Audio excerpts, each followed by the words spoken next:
Hello friends, कैसे हो आप लोग? और फ्रेंड्स, आज इस वीडियो में एक ऐसी गलती के बारे में बात करेंगे जो जब मैंने अपनी प्रैक्टिस स्टार्ट की, तो जो गलती मैंने की और उस गलती की वजह से कहीं न कहीं एक नेगेटिव फीलिंग और आज भी कहीं न कहीं एक पछतावा होता है कि ये गलती नहीं करनी चाहिए थी।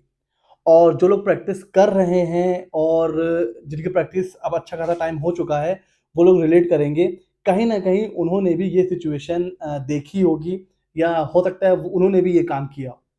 तो वो क्या ऐसी चीज़ है जिसकी वजह से मुझे आज भी मतलब अच्छा नहीं लगता है, उसके बारे में बात करेंगे।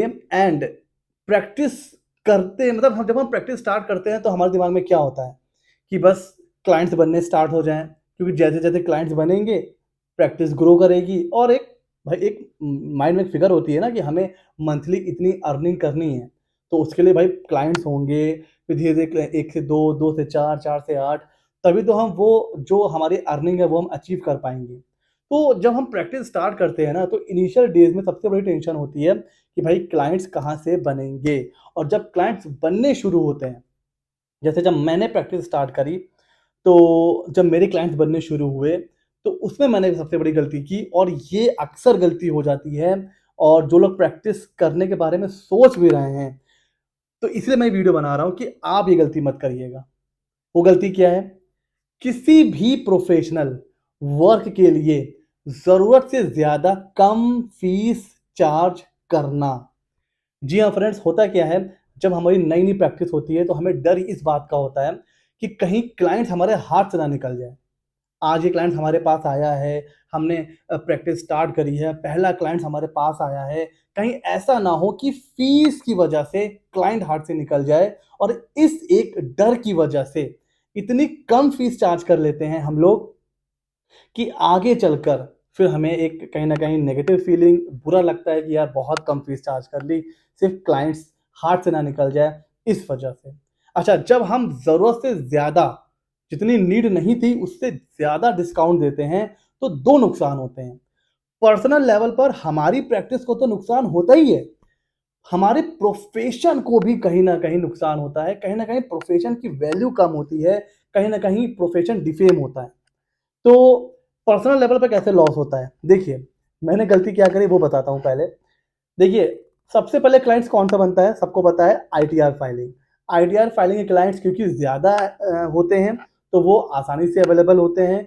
कोई न कोई फ्रेंड, कोई न कोई फ्रेंड्स के पेरेंट्स या कोई आपका मतलब पापा के फ्रेंड, कोई अंकल, मोहल्ले के भैया, मतलब कोई न कोई आपको आईटीआर दे ही देता है। तो शुरुआत प्रैक्टिस की होती है आईटीआर से।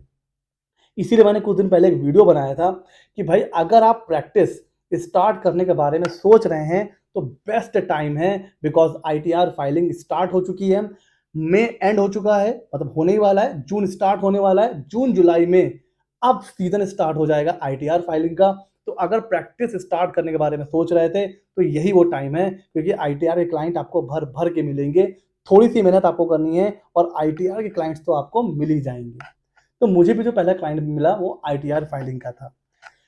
मैंने उसको एक अमाउंट कोट करी कि इतनी मुझे मैं फीस चार्ज करूँगा।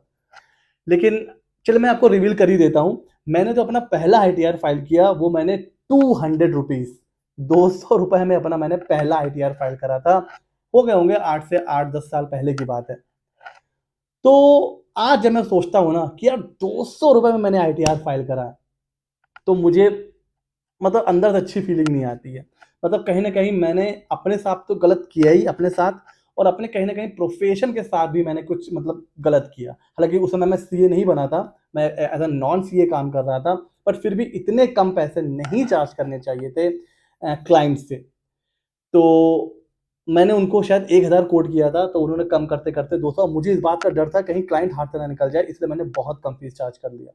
इवन आज भी मैं मतलब हैरान होता हूँ, जो वो तो 8-10 साल पहले की बात है, आज भी बहुत से ऐसे प्रोफ़ेशन हैं जो 200, 250 रुपए में भी आईटीआर फाइल कर रहे हैं।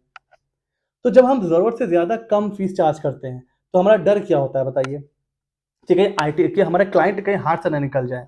देखिए, एक बात ध्यान रखिए फ्रेंड्स, जो क्लाइंट पैसों की वजह से किसी और को छोड़कर, किसी और प्रोफ़ेशन को छोड़कर, किसी और प्रोफ़ेशनल को छोड़कर आपके पास आ सकता है, वो आपको छोड़कर भी किसी और के पास जा सकता है। बिकॉज़ उसका जो पर्पस है ना, वो क्वालिटी ऑफ सर्विस नहीं है। वो क्वालिटी देख के आपके पास नहीं आया है, वो आपकी फीस देख के आपके पास आया है। दूसरा चार्ज कर रहा है 500, आपने कहा 400, वो आपके पास आ गया। वो आपकी स्किल, आपकी क्वालिटी की वजह से नहीं आया, आपकी कम फीस की वजह से आया। कल कोई 400 की जगह 300 चार्ज करेगा तो वो आपको भी छोड़ के वहां चला जाएगा। ये है प्रॉब्लम कम फीस चार्ज करने की। दूसरा, हम लोग एक एक फेज से गुजरते हैं, हम लोग सीखते हैं।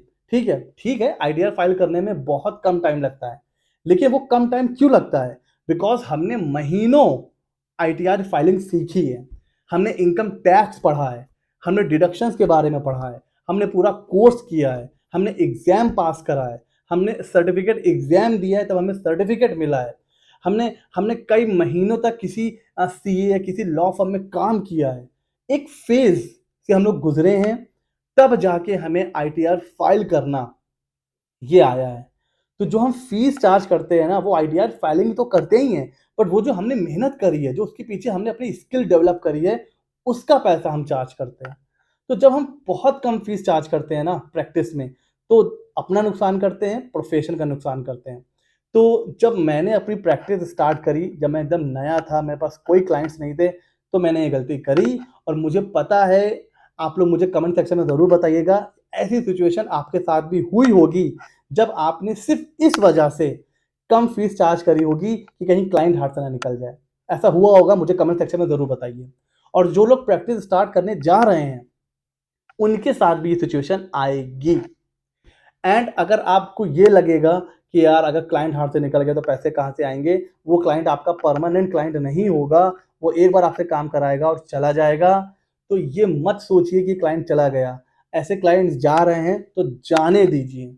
अगर आपको प्रैक्टिस आगे चलकर ग्रो करनी है, आप चाहते हो कि कोई क्लाइंट्स आपसे जुड़ा रहे, देखिए फ्रेंड्स, क्लाइंट्स आते जाते रहेंगे, लेकिन वो क्लाइंट्स जो आपके साथ जुड़ जाते हैं लॉन्ग टर्म के लिए, प्रैक्टिस वही ग्रो करवाएंगे आपकी। बिकॉज वो ही आपका माउथ पब्लिसिटी करेंगे, वो आपको दूसरे क्लाइंट से इंट्रोड्यूस कराएंगे, वहां से प्रैक्टिस ग्रो होती है। जो क्लाइंट्स आते जाते रहते हैं, उनसे प्रैक्टिस ग्रो नहीं होती है। हाँ, शॉर्ट टर्म के लिए हो सकता है आपको कुछ पैसे मिल जाएं, लेकिन उससे प्रैक्टिस ग्रो नहीं होती है। प्रैक्टिस ग्रो करने के लिए आपको ऐसे क्लाइंट्स चाहिए जो आपसे लॉन्ग टर्म के लिए जुड़े। और लॉन्ग टर्म का क्लाइंट जो होता है, मेरी बात को नोट करिएगा, मेरे मतलब मार्क्स माय वर्ड, जो क्लाइंट्स आपकी प्रैक्टिस को ग्रो करवा सकता है, वो फीस देखकर आपसे नहीं जुड़ेगा। वो आपकी क्वालिटी, आपकी स्किल, आपकी नॉलेज वो देखेगा। भले ही आप उससे फीस ज्यादा भी चार्ज कर लो, वो देगा। बिकॉज उसको काम चाहिए, उसको जो है ये नहीं कि मेरा काम 100 रुपए में हो जाए, 200 रुपए में हो जाए। तो ये गलती मैंने करी और आज भी मैं सोचता हूँ तो मुझे बहुत खराब लगता है कि यार इतने कम में काम नहीं करना चाहिए था।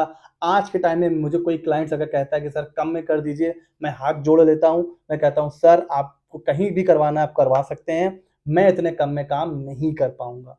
तो ठीक है, मैं ये नहीं कह रहा हूँ कि आप अपनी फीस कम मत करिए।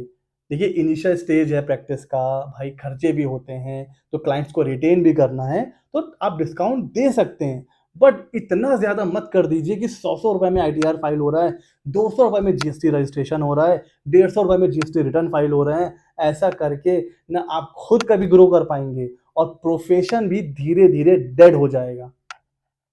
प्रोफेशन की जिस प्रोफेशन की रिस्पेक्ट खत्म हो जाती है, वो प्रोफेशन भी डेड हो जाता है। तो ऐसा काम मत करिए, ज़रूरत से ज़्यादा कम फीस मत चार्ज करिए। ये गलती मैंने करी, आप मत करिएगा, इसीलिए मैं ये वीडियो बना रहा हूँ। और ऐसे ही मज़ेदार और इंटरेस्टिंग कंटेंट के लिए हमारे चैनल को सब्सक्राइब कर लीजिए।